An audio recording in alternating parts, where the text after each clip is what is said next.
afise impuhwe nyinshi kandi umuririmbyi ati iyo mvyibutse ndaririmba umucunguzi ukwishima amen kandi wacu akwishimwe ivyo yadukoreye vyose wese ari kumushima n'umutima wiwe wose amen ahimbazwe amen tugiye benisi turaririmba turyagaza tuti njamparanira kwegera imbere mu ijambo kugira ngo mfate ico Yesu yanzigamiye umwami Yesu abahezagerera 138 muri kano gahande nyene k'iki gitabo tukaririmbe duhagaze imbere y'Imana Isumba byose njamparanira kwegera imbere mu ijambo ngo nshikire Yesu yanzigamiye kandi by'umwami byatumye twongera imyaka yo kubaho abiduhe twese yarakoze kandi bazwe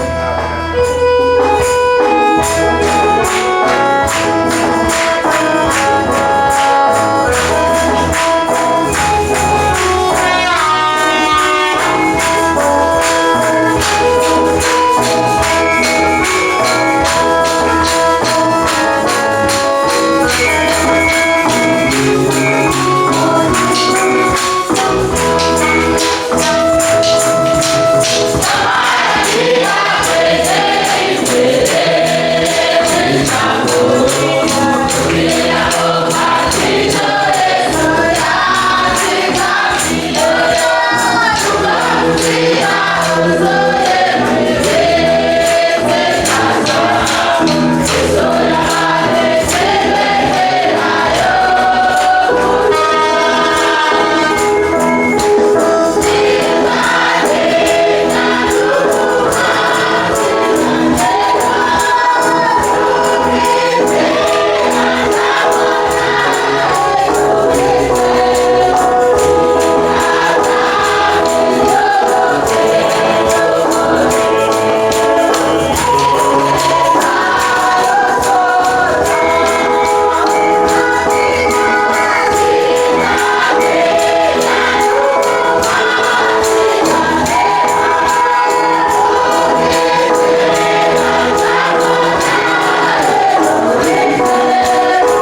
Rome chapitre 5 ku murongo wa 12 turasoma mu izina rya Yesu Kristo. Rome chapitre 5 verset 12, dusome mu izina ry'Umwami Yesu. None rero ko bimeze bityo, nk'uko icyaha cyazanywe mu isi n'umuntu umwe, urupfu rukazanwa n'icyaha, niko urupfu rushika ku bantu bose, kuko bose bakoze ibyaha. Ibyagezwe bitarabaho, icyaha cyari mu isi, ariko abantu ntibaharurwa kw'icyaha ibyagezwe bitariho. Ariko uhereye kuri Adamu ukageza kuri Mose, urupfu rwaganza n'abatakoze icyaha gisa n'igicumuro cya Adamu. Yari igishushanyo cy'uwagira azaza. Ariko ingabire y'Imana ntimera nka cya gicumuro.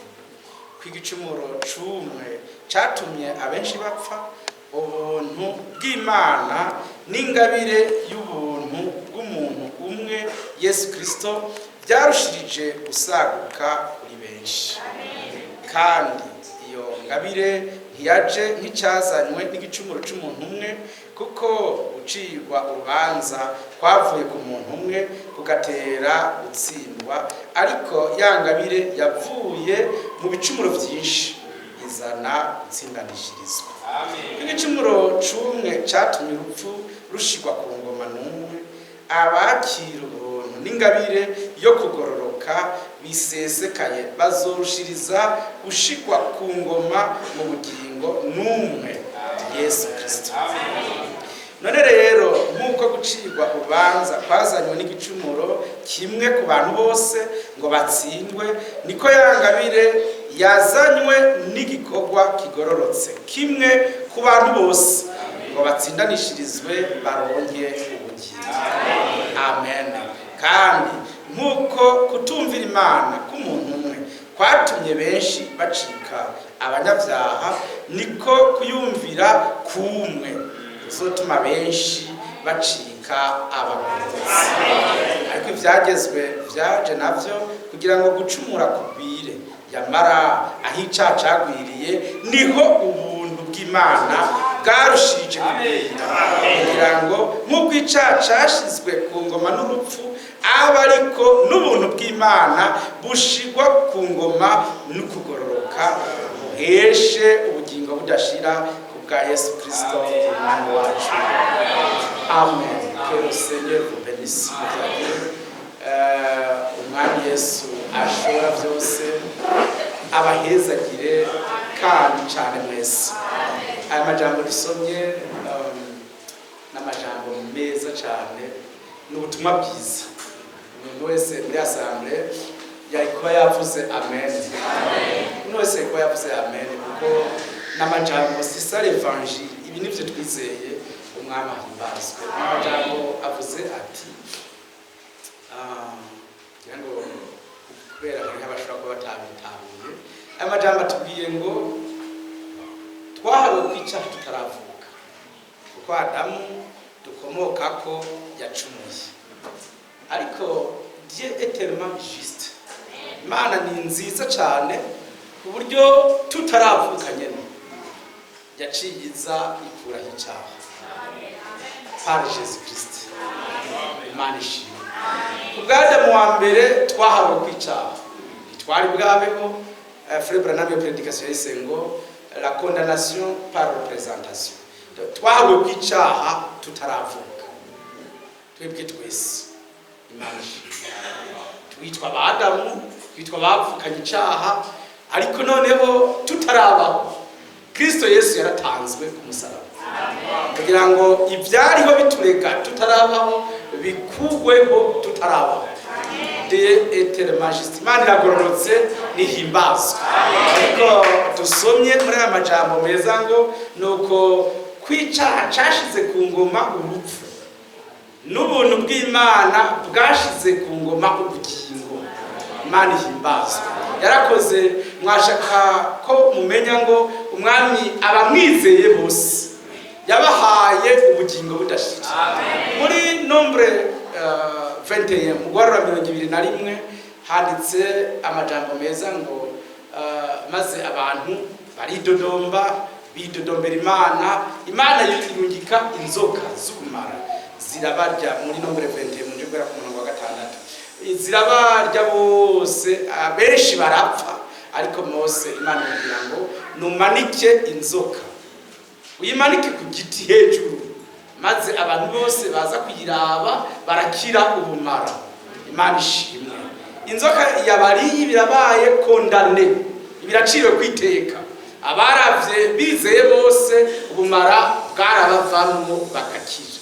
Imana ishimwe. Niho mwabonye ko kwa muganga wose hama hamanitse cya kimenyetso c'inzoka Mose yamanitse. Ibintu byo kwa muganga byose babishira ko byo muri farmasi byose babishira kwijya nzoka kuko ari yo nzoka Mose yamanitse. Hageze igihe Imana ishimwe umwami wacu Yesu Kristo nawe amanikwa ku giti. Amen. Arakubitwa. Ndavyibutse n'amahangara cyane. Abayisilamu ko batizeye Yesu Kristo barambabarira abayisilamu bari hano ko batizeye Yesu Kristo umuntu acumuye baramucira inkoni akubitwa. Baramucira inkoni akubitwa navyo muzi. Bavuga ati bamukubita inkoni 100 abandi bati mu mucirikonjo abandi bati mu mutera amabuye kuko abayisilamu batizeye Yesu Kristo. Ariko twebwe twizeye ko igihe yari karakubitwa yari karadukuramwo ico ry'ivyaha byose. Twebwe yakubiswe mu gishingo cacu ntabwo tugikeneye gukubitwa kandi ntabwo yarakubiswe a notre place. Mwami wacu yakubiswe mu gishingo cacu. Imana ihimbaza. Nico gituma twebwe tutakibajanye kuba cibikonjo tutakibajanye kuba kubita inkoni 100 habwo umwami wacu yarakubiswe mu gishingo cacu. Imana ishimwe kandi bahezagire cyane. Umwami yaradukuyemwo ico ry'ivyaha byose ira été frappé à notre place yakubiswe mu gishingo cacu. Imana ihimbaza. Donc nukuvuga ngo twebwe ubwacu nitumuraba tumwizigiye amen tuba duhawe muri twebwe amen ivyo yariko arazira nitwayizera ko yazira twebwe duhabwa muri twebwe. Niho handitse ngo twegere turye tunywe ku buntu atabiguzi bitanzwe kuko ikiguzi caratanzwe igorogota. Umwami Yesu ahimbazwe kandi umwami yarakoze nashimwe yateguye ko ibyo twobaye byose bibi yabibaye tutarabaho kugira ngo twebwe twese nituzokirira ingwara muri ino eglise. Sadukirira ingwara habwo ingwara twazikiriye igorogota. Saha duharirirwa ibyaha twabihaririwe igorogota. Saha frere Imana yarabikoze byose. Amen. Asesa amaraso yiwe ku bwacu kugira ngo ubuzima bwari mu maraso buve muri yo bugerere muri twebwe. Imana irakoze nihimbazwe iduhaye kumva amajambo yayo yishimwe cyane. Amen. Nuko abantu bose bizeye Kristo Yesu yabambwe amen bahabwa ubugingo bwari muri we. Ico gituma handitswe muri Jean chapitre 3 verset 16 ngo kuko Imana yatanze umwana we kinege ngo umwizera wese ntazapfe rubi ariko azahabwe ubugingo budashira. Umwami nashimwe yarakoze kuduha kumwizera. Niwe yabidushizemo niwe yabitwinjijemwo nahimbazwe. Amen. Kandi aya majambo nayikuri Frère Paul yigishije abafrere mu Bakolosayi igice cya mbere ariko yandikira Abakolosayi yababwiye ku murongo wa 24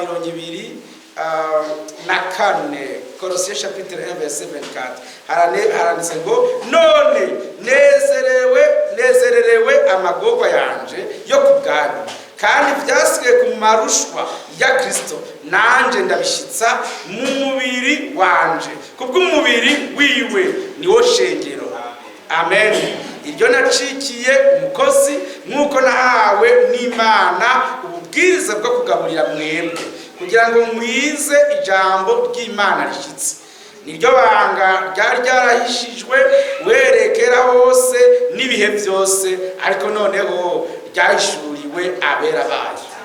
Ab'Imana yakunze, verse 27, ab'Imana yakunze kumenyesha itunga ry'ubwiza bw'iri banga rivugwa mu banyamahanga, niryo Kristo ari muri mwebwe, ivyizigiro byo kuzoronka ubwiza. Amen. Imana ihimbazwe. Niryo Kristo ari muri mwebwe, ivyizigiro byo kuzohabwa ubwiza. Mwamashimwe. Nitwigisha abantu ko binjiye hano muri no assemblée baba bavutse ubwa kabiri. Jamais. Hago twigisha abantu ko abantu, reka mbihere, Kristo Yesu yavutse Maria Samyinda ivuye kuri Mpwemu Yera. Amen. Yasamye ndivuye kuri Mpwemu Yera. N'abavutse ubwa kabiri mu bwami bw'Imana bavyagwa n'ijambo na Mpwemu. Ntabwo bavyagwa na assemblée, si ukucika abanywanyi ngo bace bibera muri eglise babemeye bace bavuga bati n'abafrère n'abasere none n'abana b'Imana simba byose. N'abana b'Imana iyo bavyawe engendré par Dieu, engendré par l'esprit, bavyawe na Mpwemu, bavyawe n'ijambo bumvise. C'est différent frère. Imana ishimwe. Maria yumvise ijambo ry'Imana rizanywe na marayika, araryizera, maze Mpwemu araza aramutwikira, atwikirwa n'ubwiza bwa Mpwemu Yera. Niko natwe twumva ijambo ry'Imana tukaryizera. Imana ishimwe. Maze tukavuka ubwa kabiri. Frère Pierre yavuze ano majambo ari très clair yumvikana muri Petero wa mbere igice ca mbere, yavuze aya majambo ndabinginze mwihangane tuyasome. Haranditse ku murongo wa 23, 1 Pierre chapitre 1 verset 23, haranditse ngo kuko mwavyawe ubwa kabiri, mutavyawe n'imbuto ibora, ariko mwavyawe n'imbuto itabora, mubiheshejwe n'ijambo ry'Imana ririho rigahoraho. Amen. Mwavyawe ni no kuba abanywanyi no kwandikwa mu bitabo by'amadini, mwavyawe n'imbuto itabora, ariyo jambo ry'Imana mwashikirijwe. Cyo gituma nuno kubayo mpa nitwizera ko hari umuntu yavutse ubwa kabiri yobatizwa mu butatu. C'est impossible. Byo bari ivyo yiyita. Byo bari ivyo yiyita. S'il vous plaît muvyumve. Nta muntu yavutse ubwa kabiri yovuga Imana Data n'Imana Mwana n'Imana Mpwemu Yera. Ça n'existe pas. Yoba yavyawe n'ibihe jambo. Yoba yavyawe n'ibihe jambo. Umwana w'Imana yavyawe n'ijambo ry'Imana. Na Mpwemu w'Imana. Biblia ivuga ngo uwo Mpwemu ni yabazako, azobarongora mu kuri kose. Nta muntu yavutse ubwa kabiri ashobora kubatizwa mu izina rya Data. C'est impensable. No ku Mana ntibivugwa ntibinazwi. Nimba yizeye ubutatu ntaravuka ubwa kabiri. Ivyo bavyumva frère. Imana ishimwe. Hari ibintu bitandukanye bibiri. Hari ko umuntu yoza muri assemblée agaheza giko twaririmba akaryoherwa, bavuga ubutumwa akaryoherwa, ama yataha agasubira kuba nkuko yahoze. Ivyo ni ibintu bisanzwe. Ariko umwana w'Imana yavutse ubwa kabiri, ni kuvuga ngo nahezagirwa mu mubiri ngo akoma amashi, nahezagirwa muri Mpwemu ngo bigarukire uyu munsi, ahubwo ahezagirwa mu bugingo. Dieu pénètre dans son âme.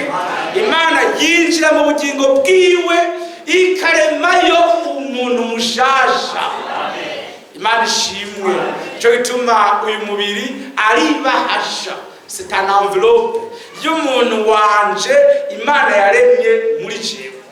Ibasha nzoyambugwa, ibasha izogwara, ibasha izosaza, ariko umuntu ari muri jewe il se renouvelle du jour au lendemain. Yaba yiyubura ku munsi. Amen. Imana ishimwe. Uri muri twebwe yiyubura ku munsi. Yaremwe n'Imana muri twebwe, aremwe n'ijambo ry'Imana simbavuze. Oh, Dieu vous bénisse. Handitswe muri Yakobo igice ca mbere ku murongo wa 18 handitswe Jacques chapitre 1 verset 18 handitse ngo nk'uko yabigabiye ubwayo. Amen. Yatuvyarishije ijambo ry'ukuri. Haleluya. kugira ngo tube nk'umushuzo w'ibiremwa vyayo. Amen. Il nous a engendré par la parole de la vérité. Yatuvyarishije ijambo ry'ukuri. Amen. Kugira ngo tube mushuzo w'ivyaremwe vyayo. Amen.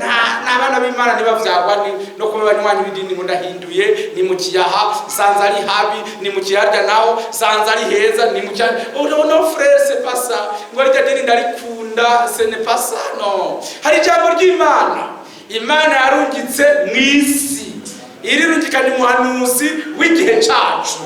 Iryo jambo niryo rishikira abatoranijwe rikabavyara ubwa kabiri. Ubwina bukahamagara ubundi.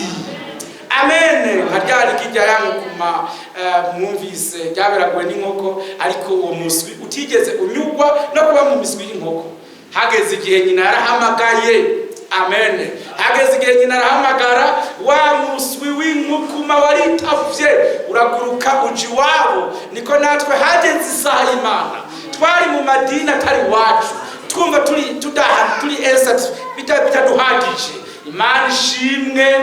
Ubutumwa bwiza bwaratangajwe, ijambo ry'ukuri ryaravuze, turaryitaba, turaryizera, rituvyara bwa kabiri, une semence incorruptible. Ijambo imbuto itabora y'Imana isumba byose. Umwami ahimbazwe. Iryo naho twopfa ryo ntirizopfa, naho twobora ryo ntirizobora. Cyo bituma umwami azoduhamagara. Amen. Tukitaba naho tuzoba turi mu kaburi, kuko hari la profondeur appelle la profondeur. Hari ubwina buhamagara ubundi nabwo bukishura. Umwami ahimbazwe yarakoze, nashimwe kandi cyane rwose. Muravyizeye? Imana yatugarije ijambo ryayo niko kuvuka ubwa kabiri. Niko Frère Branham ati kuvuka ubwa kabiri k'umuntu gusozerwa no kubatizwa na mpemu. Amen. Ni kuvuga ubuzima bwimbitse bw'Imana mu mutima w'umuntu, atari ubwa dimanche, atari ubwo mu gikorane, ahubwo ubuzima bwa misi yose buhimbaza Imana. Biblia ivuga ngo bahabwa ururimi ruvuga ibitangaza. Mark chapitre 16 niko Biblia ivuga ku murongo wa 17 ngo bahabwa ururimi rushasha. Amen. Ruhimbaza ibitangaza, tangaza ruvuga ivy'Imana yakoze. Imana ishimwe. Yabatwawe mwemu yera, twamwawe nk'uwabambere bahawe. Niyabatwawe nk'uwabambere bahawe, bari bizeye ko Yesu Kristo ari we Mana. Natwe nimba ari mwemu wabo bahawe yatujeko, natwe nimba uwo baje ko ari we yatujeko, tuzizera nk'uko bari bizeye. Nimba twavutse ubwa kabiri nk'uko bavutse, tufise ivyizigiro bimwe nk'ivyo bari bafise. Dusangiye Imana, dusangiye umucunguzi, dusangiye umukiza, dusangiye ivyizigiro. Amen. Imana ishimwe. Abavutse ubwa kabiri nabo Mwami abahe umugisha kandi mwinshi. Imana ihawe icyubahiro cyinshi. Irakoze nishimwe. Dufise amashimwe dimanche 27 Octobre. Dufise ishimwe rya Frère Alexis ashimiye Imana yamukirije umwana, na Frère Zabiron ashimiye Imana yamukijije igikomere yarakoze nihimbazwe, na mushiki wacu Mediatrice ashimiye Imana yamukirije umwana nihimbazwe, n'amashimwe y'Imana azigamye mu ngendo bose yarakoze nihabwa icyubahiro. Na Frère Zabiron asabye ko yashimiye Imana amuhaye umwana, kandi asabye ko tumushyira amaboko y'Imana isumba byose. Mwaguruke dusenge Imana yacu mu kugira ngo tubandanye programme. Imana ihimbazwe, yarakoze yatuvye bwa kabiri, tuyishimire cyane n'umutima wacu wose. Dieu vous bénisse. Imana ibahezagire kandi cyane. Amen. Amaraso y'Umwami Yesu n'imbizi y'isoko idakama, maze dusenga Imana.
mwami wacu Yesu Kristo, turagushimiye itozo cyiza waduhaye, turagushimiye n'imbabazi watugiriye, turagushimiye n'ijambo ryawe waduhaye. Mwami turagushimiye ko tubyaye bwa kabiri, tubyaje imbuto itabora, ijambo ry'ukuri, kandi warakoze. Turagushimiye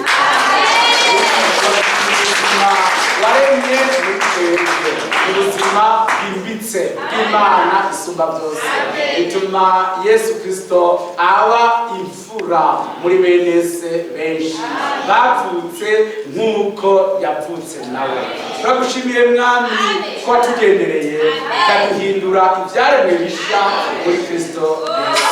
Warakoze kuduha ubugingo bushasha, warakoze kuduha ubwigenge buzima mu mutima wacu, warakoze kuduha agakiza mwami, warakoze ko waturokoye ukadukiza tutari tubizi, tutari bwabeho, ariko wafashe ikibanza cyacu, urakubitwa, uracunaguzwa, uratukwa, urabambwa uzira twebwe, ubu tukuyeko umuvumo w'icyaha. Warakoze kwiremesha imitwaro yanjye yose n'ibimbabaza byose n'ingorane zose wigeza porte byose wabibambye igorogota, turiko tukibiharurwako, ariko byose biharurwe kuri we mukiza. Urakoze igitondo cyiza uduhaye, tugusabye uduhezagire, uzagire na porogaramu zose ziri imbere yacu mu izina rya Yesu Kristo. Amen. Amen. Umwami Yesu abahezagire, abahe umugisha mwinshi. Bavuze ko umwana bakamuzanye kugira ngo umubyeyi ntaratora ntaragira amagara meza, niko bavuze ko Imana ibahezagire abagira baganitse, kandi Imana ibahe umugisha mwese. Icyubahiro kibe icy'Imana yacu ubu n'ibihe bitazoshira. Ntidukoranye turi abantu basanzwe nkuko mubyibaza, oya, hariho abantu bokwibaza ukundi, ariko burya dukoranye nk'abana b'imfura, amazina yabo yanditswe mu ijuru. Dukoraniye ahantu mu ijuru muri Yesu Kristo. Amen. Twabyawe ubwa kabiri n'Imana isumba byose. Uratubabarire, ntitwabyawe no kwifuza k'umuntu cyangwa kumenyana k'umugore n'umugabo, ariko twabyawe n'Imana, tubyarishije ijambo ryaturikiye, kandi turabishimiye cyane rwose. Mwami Yesu ashobora byose, abahezagire cyane. N'akanya k'abaririmbyi begere hano baririmbe bashimire Imana yacu. Umwami Yesu abahezagire rwose. Amen.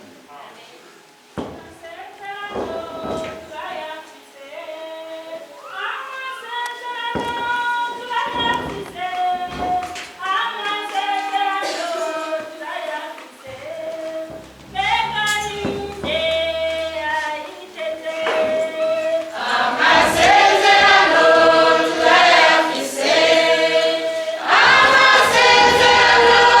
turayafise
Imana yashimika umusavyi wayo yarakoze kandi ko yatumye umuhanuzi w'iki rero abantu bakwiye kumenya ko Imana yarungitse ijambo ryayo kugira ngo ridukize ibintu byose bibi. Ndayishimiye cyane.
kandi cyane rwose kandi ubuzima bwimbitse bwayo mu mitima yacu mwami Imana yabyaye Imana ibyara abana bayo, intama zibyara intama zayo, imbwa zikabyara imbwa, imbeba zikabyara imbeba.